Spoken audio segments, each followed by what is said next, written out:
Ayaw mag-open ng GCash app mo? Naglo-loading lang o biglang nagsasara? Huwag mo muna i-reinstall. Kadalasan, hindi yan ang solusyon. Subukan mo muna itong mga mabilis na fix. Kung naka-wifi ka, lipat muna sa mobile data. Kung naka-data ka naman, subukan mong kumonek sa wifi. Minsan, dito pa lang, naayos na agad ang problem, lalo na kapag unstable ang signal. Punta tayo sa settings, scroll pababa, hanapin ang apps, and then app management. Ayan, tap natin. Hanapin ang GCash sa listahan. Pwede mong i-scroll o gamitin ang search kung meron. Kapag nakita mo na, tap mo na. Makikita mo ang app info. Pindutin ang force stop. Ayan, confirm natin. Ito ang nagre-reset ng app kapag may glitch sa background.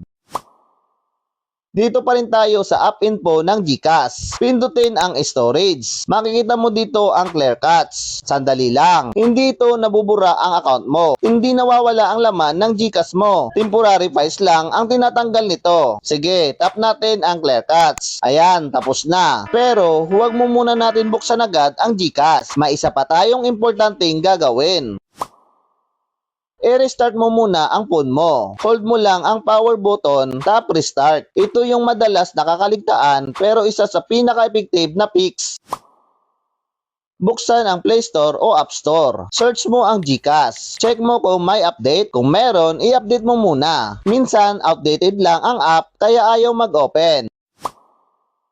Ngayon, dito pa lang natin bubuksan ulit ang GCash app. Tingnan natin kung gumana na yung mga step. Kung ayaw pa rin mag-open ang GCash mo, ulitin mo lang yung steps, lalo na yung clear cache at restart. Sabayan mo lang ulit itong video habang ginagawa mo.